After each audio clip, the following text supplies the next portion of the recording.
بسم اللہ الرحمن الرحیم۔ صرف 5 منٹ کا مدرسہ قرآن و حدیث کی روشنی میں۔ 2 ربیع الاول۔ نمبر 1، اسلامی تاریخ۔ حضرت یحییٰ علیہ السلام۔ حضرت یحییٰ علیہ السلام حضرت زکریا علیہ السلام کے فرزند اور اللہ تعالیٰ کے نبی تھے۔ وہ نیک لوگوں کے سردار اور زہد و تقوی میں بے مثال تھے۔ اللہ تعالیٰ نے بچپن سے ہی علم و حکمت سے نوازا تھا۔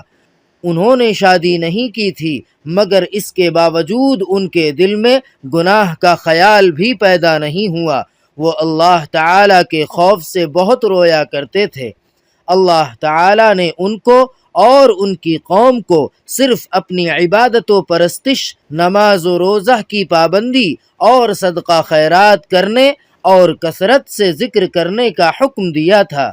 چنانچہ انہوں نے اپنی قوم کو بیت المقدس میں جمع کر کے اللہ کے اس پیغام کو سنایا۔ ان کی زندگی کا اہم کام حضرت عیسیٰ علیہ السلام کی آمد کی بشارت دینا اور رشد و ہدایت کے لیے راہ ہموار کرنا تھا۔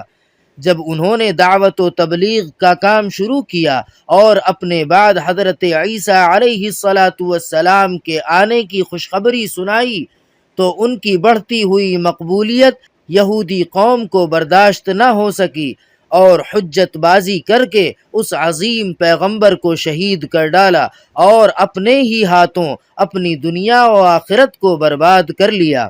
نمبر 2، حضور صلی اللہ علیہ وسلم کا معجزہ، تھوڑی سی کھجور میں برکت۔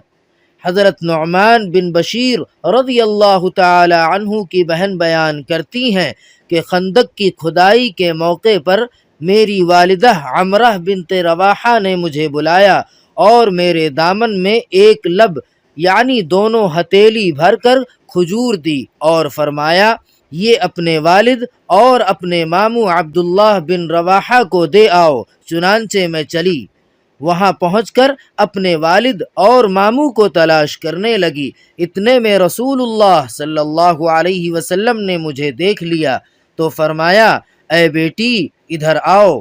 میں آپ صلی اللہ علیہ وسلم کے پاس پہنچی تو آپ صلی اللہ علیہ وسلم نے پوچھا، یہ کیا ہے؟ میں نے کہا، یہ تھوڑی سی کھجور ہے، میری والدہ نے میرے والد اور میرے ماموں کے واسطے بھیجی ہے۔ تو حضور صلی اللہ علیہ وسلم نے فرمایا، میرے پاس لاؤ۔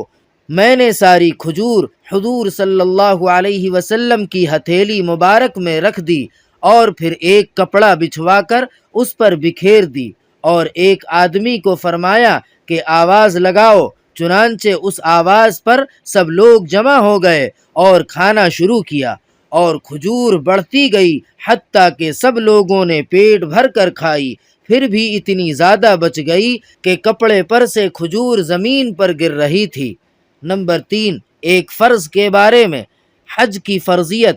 رسول اللہ صلی اللہ علیہ وسلم نے فرمایا، اے لوگوں، تم پر حج فرض کر دیا گیا ہے، لہذا اس کو ادا کرو۔ نمبر 4، ایک سنت کے بارے میں، غموں سے نجات کے لیے دعا پڑھنا۔ رسول اللہ صلی اللہ علیہ وسلم کو جب کوئی رنج و غم پیش آتا تو آپ صلی اللہ علیہ وسلم یہ دعا فرماتے، یا حی یا قیوم برحمتک استغیث۔ ترجمہ، اے وہ ذات جو زندہ و جاوید ہے اور تمام چیزوں کا تھامنے والا ہے، میں تیری رحمت کی امید کے ساتھ تجھ ہی سے فریاد کرتا ہوں۔ نمبر 5، ایک اہم عمل کی فضیلت، تہجد پڑھنا۔ رسول اللہ صلی اللہ علیہ وسلم نے فرمایا، جب کوئی آدمی رات کو اٹھ کر اپنی بیوی کو بیدار کرتا ہے اور اگر اس پر نیند کا غلبہ ہو تو اس کے چہرے پر پانی چھڑک کر اٹھاتا ہے اور پھر دونوں اپنے گھر میں کھڑے ہو کر رات کا کچھ حصہ اللہ کی یاد میں گزارتے ہیں تو ان دونوں کی مغفرت کر دی جاتی ہے۔ نمبر 6، ایک گناہ کے بارے میں، زمین میں فساد پھیلانا۔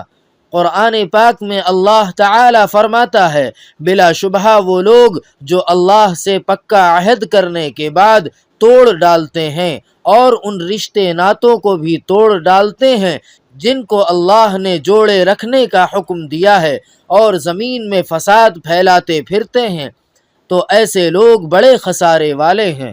نمبر 7، دنیا کے بارے میں دنیا مانگنے والا۔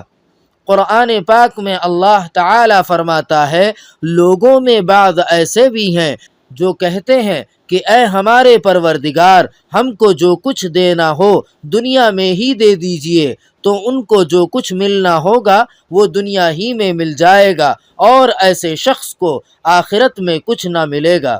نمبر 8، آخرت کے بارے میں جنتی کا تاج۔ رسول اللہ صلی اللہ علیہ وسلم نے فرمایا، اہل جنت کے سر پر ایسے تاج ہوں گے جن کا ادنا سے ادنا موتی بھی مشرق و مغرب کے درمیان کی چیزوں کو روشن کر دے گا۔ نمبر 9، طب نبوی سے علاج۔ کلونجی میں ہر بیماری سے شفا۔ رسول اللہ صلی اللہ علیہ وسلم نے فرمایا، تم اس کلونجی یعنی منگریلا کو استعمال کرو، کیونکہ اس میں موت کے علاوہ ہر بیماری سے شفا موجود ہے۔ نمبر 10، نبی صلی اللہ علیہ وسلم کی نصیحت۔ رسول اللہ صلی اللہ علیہ وسلم نے فرمایا، جب تم کو کسی بھائی سے محبت ہو جائے تو اس سے اس کا، اس کے باپ اور اس کے دادا کا نام معلوم کر لو، اور اس کے قبیلے اور گھر کا پتہ معلوم کر لو۔ پھر جب وہ بیمار ہو تو اس کی عیادت کرو، اور ضرورت کے موقع پر اس کی مدد کرو۔